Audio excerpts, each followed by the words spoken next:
ku danna subscribe domin samun sababbin shirye-shiryenmu. Sannan ku danna alamar ƙararrawa domin sanar da ku sababbin shirye-shiryenmu da zarar mun ɗora. Mun gode. Assalamu alaikum rahmatullahi wa barakatuh. Za mu yi bayani ne akan tazarar haihuwa, ko kuma mu ce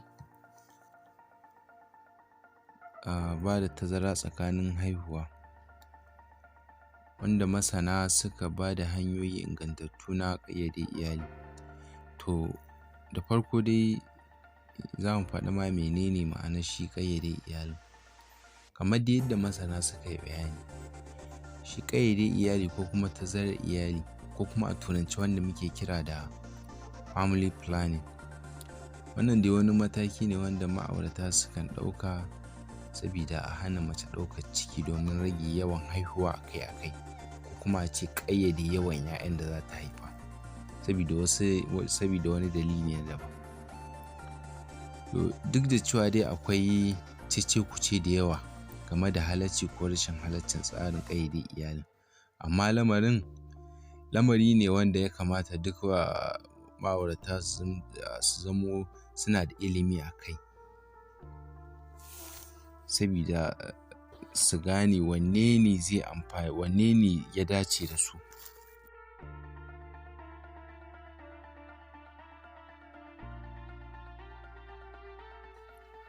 Amma abu mafi muhimmanci ga su ma'auratan shine duk lokacin da suka yi niyyar ko kuma suke da ra'ayin shi wannan ba da tazarar haihuwa, yana da kyau su nemi likitoci domin su nemi shawara, sabida akwai hanyoyi daban-daban na shi wannan ba da tazarar haihuwa.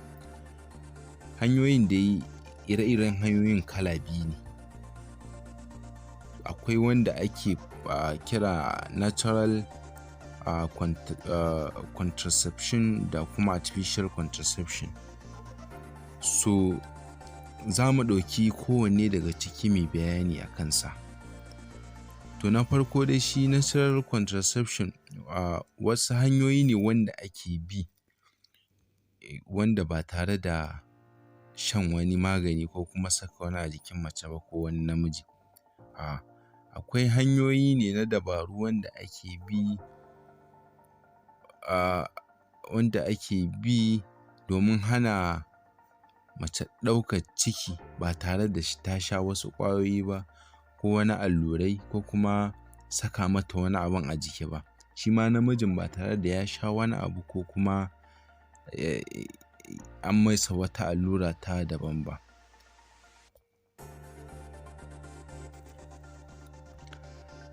Kafin mu bayanin waɗannan hanyoyi, yana da kyau mu san ya cikin ma yake shiga jikin mace. So mahaifa, wadda a turance muke kira uterus, akwai wasu wurare guda biyu a gefe da gefe da ake kira ovaries a cikin mahaifar kenan. So su wannan ovaries ɗin su ne mazaunar ƙwayayen mace, wanda duk wata ƙwan yana fita daga ovaries ɗin, wanda ake kira ovulation kenan shi wannan fita. To suna bi ta wata hanya da kuma ake kira fallopian tube. To a nan ne idan akwai sperm ɗin namiji, to a nan suke haɗuwa. Ita kuma wannan haɗuwa ta shi ƙwan mace da kuma sperm ɗin namiji, shi wannan ana kiransa fertilization shi ma a turanci. To wannan fertilized egg ɗin shi kuma zai gangaro gefen da ciki yake zama na mahaifa, da wasu implantation da ake kira a turanci. Wannan shi ne mafarin cikin ma kenan. To amma wannan ƙwan ko kuma ƙwayayyaki suna rayuwa ne na tsawon awa 12 zuwa awa 24. Wasu sun ce kuma yakan kai har ma tsawon kwana 3. idan bai samu sperm ɗin namiji ba to sai ya lalace a tsawon wannan lokacin. Sannan shi kuma sperm ɗin yana iya zama a jikin mace har na tsawon kwana 6 ko 7 shi kuma kafin ya lalace. To saboda haka idan mace aka samu saduwa tsakanin mace da namiji, so maniyyinsa ko kuma in ce sperm ɗinsa yana iya zama har na tsawon kwana 6, wanda hakan yana nufin a tsakanin idan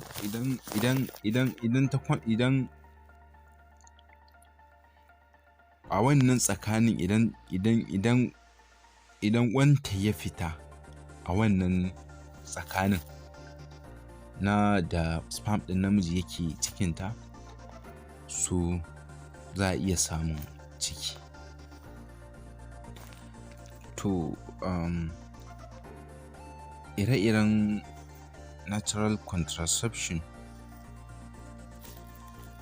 to hanya ta farko dai akwai wadda ake kira withdrawal method. Wato ita wannan method wanda ake kira da inzali da Hausa, shine hanyar da namiji ke fitowa daga jikin mace a yayin saduwa kafin ya releasing kenan, kafin sperm ɗinsa ya fito. Wannan fitowar shi ake kira da outside ejaculation kenan a turanci. Ita kuma wannan hanyar masana sun tabbatar da cewa sabida wahalarsa yana amfani ne kawai kaso 75 cikin 100 zuwa 80 wajen hana ɗaukar ciki, domin wani lokacin sperm ɗin yana iya fitowa ba tare da sanin ma namiji ba. Sannan hanya ta biyu bayan waccan ita withdrawal method ɗin, akwai barin saduwa a lokacin da mace za ta iya ɗaukar ciki, wato ovulating period kenan ko? To yadda abin yake dai shine bin diddigin lokutan da mace za ta iya ɗaukar ciki. Mace za ta ƙirga kwanaki tun daga ranar farko da ta fara al'ada har zuwa kwana 14. To bayan kwana na 14 ne za ta fara ƙirgawa daga na 15 har zuwa na 18 ko kuma zuwa na 19. To wannan kwanakin daga na 14 kenan zuwa na 19, to a wannan lokacin mace za ta iya ɗaukar ciki.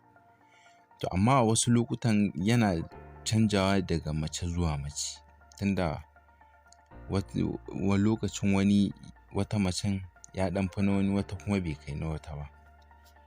To sabida haka ne ma yana da kyau kafin ku ɗauki wannan matakin a ziyarci likita domin a samu cikakken bayanin yadda macen za ta bi diddigin ovulation nata. Sannan akwai wasu hanyoyin da suka haɗa da wasu hanyoyin na natural contraception ɗin, wanda suka haɗa da akwai duba temperature, wato alharara ake cewa ko temperature na jiki a kullum domin sanin lokacin ovulation. Sabida shi ovulation period ovulation temperature na jiki yana tashi kamar da digiri 0.2. To sanin wannan zai taimaka wajen ɗaukan matakin da ya dace don hana ɗaukar ciki. Sannan akwai duba canji da ake na cervical mucus. Cervical mucus dai shine wannan farin ruwan mai yauƙi da yake fita daga gaban mace. So idan mace na ovulating, shi wannan ruwan yana canjawa. So ya kamata idan mace tana son gwada wannan hanyar ta ziyarci shi ma ƙwararru akan lamarin kiwon lafiya, don ya shafi mata ne. Don a koya mata yadda za ta yi da kuma yadda za ta iya bambance wannan cervical mucus ɗin idan yadda za ta tantance lokacin ovulation nata da kuma lokacin da ba na ovulation ba. So bayan kuma natural contraception ɗin nan, akwai kuma artificial contraception. So shi kuma artificial contraception su ne hanyoyi daban-daban da ake bi na ƙayyade iyali ta hanyar shan magani ko kuma saka wani abu ko allura. To kaɗan dai daga cikin hanyoyin dai akwai wanda ake kira intrauterine device IUD. To shi dai wannan IUD ɗin wani ƙaramin roba ne mai shape ɗin T wanda ake sawa a cikin mahaifar mace. Ita kuma wannan roba tana hana sperm ɗin namiji ya haɗu da ƙwan mace ne, ko kuma idan ma har sun haɗu to ba zai baiwa ƙwan damar implanting da a mahaifar ba. Ta wannan hanyar masana sun tabbatar idan an yi shi da kyau yana amfani wajen 99% kenan, kashi 99 cikin 100 wajen hana ɗaukar ciki. Yakan iya zama kuma har na tsawon shekara 5 zuwa 10 ma a jikin mace. Sannan ana iya cire shi a kowane lokaci idan ana so. Kuma da zarar an cire shi za a iya ɗaukar cikin nan take. An tabbatar da cewa wannan hanyar ba shi da hatsari sosai ga mace. Amma dai sai dai ɗan abin da ba za a rasa ba. Wani lokacin mace za ta iya samun infection ta wannan hanya, wato ƙwayoyin cuta. Sannan kuma yakan iya ƙara yawan jinin al'ada da kuma tsawonsa, musamman ma watanni 6 na farkon da aka saka. So idan mace tana buƙatar amfani da wannan hanyar, ta tabbatar ta samu wannan ƙwararriyar likita domin ta saka mata. Sannan ta tattauna da likitar don sanin abin yi da kuma yadda abin yake.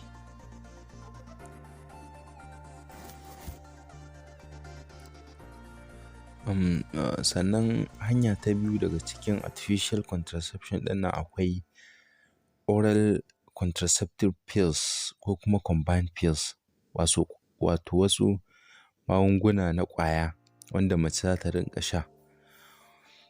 Mafi akasari dai na kwana 21 ne a jere a kuma lokaci ɗaya a kullum. Sannan kuma a tsaya na tsawon kwana 7 da shan maganin. Haka za a riƙa yi duk wata. So su wannan pills ɗin suna sa jiki ne ya dinga releasing wasu hormones wanda zai hana mace ɗaukan ciki. To shi wannan hanyar tsarin ƙayyade iyalin wani lokacin yana da wuya domin mace ta tuna kullum ta sha ƙwayan yadda ya kamata, yana da ɗan wahala. Idan kuma ka manta yana rage kaifin maganin, yana rage ƙarfin aikin maganin sosai.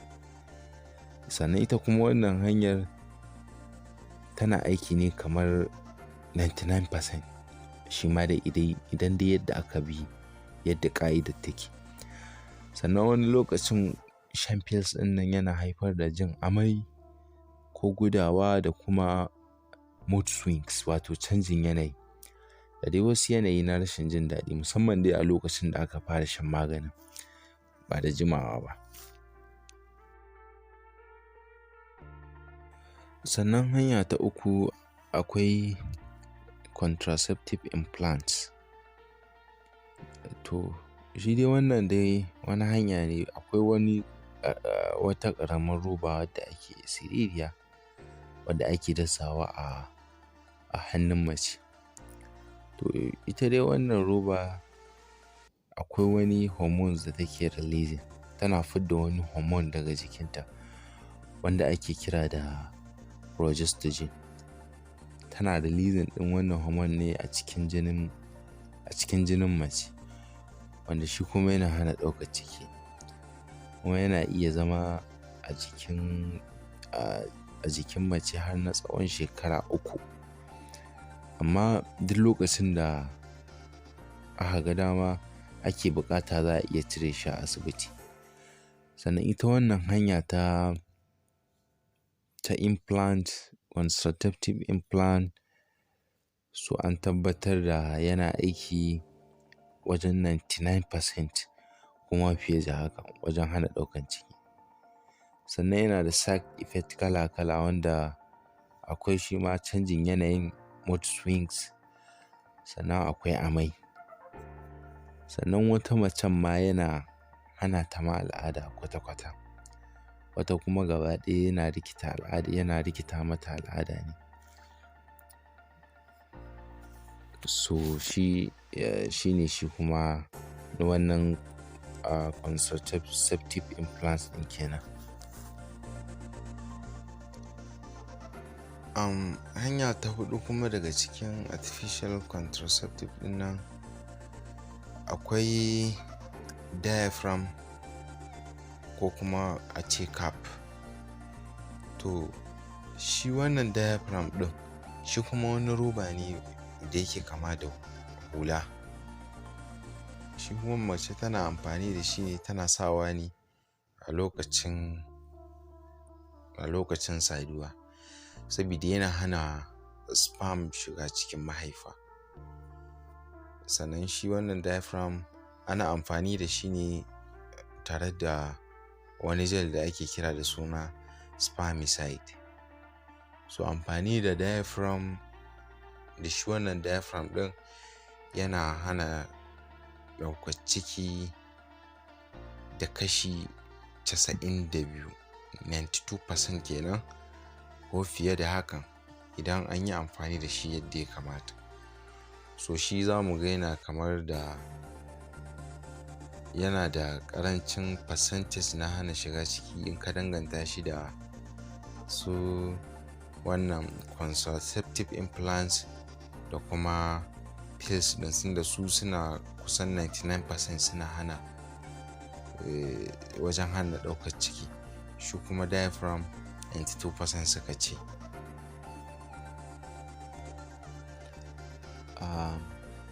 Hanya ta biyar kuma akwai daga cikin artificial contraception ɗin nan akwai contraceptive injections wato allurai. Ita dai wannan hanya allura ce wadda ake yi wa mace don a hana ta ɗaukan ciki. So yawanci allura kuma tana aiki ne da tsawon sati 8 zuwa sati 13. Shi wannan hanyar ko da an daina yin allura yana iya kaiwa shekara kafin mace ta iya sake ɗaukan wani cikin.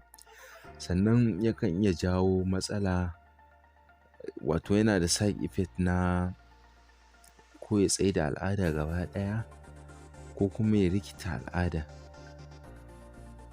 Sannan yana saka ciwon kai da canjin yanayi haka, ko kuma ƙarin ƙiba, ko kuma wasu ya sa su rame. To shi ne side effect kenan na wannan na contraceptive injections ɗin nan kenan.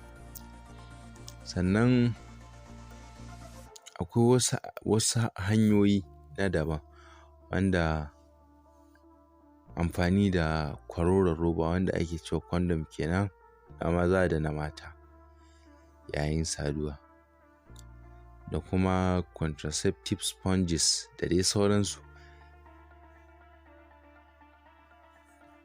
So waɗannan dai su ne hanyoyi waɗanda likitoci suka yi bayani da masana na yadda za a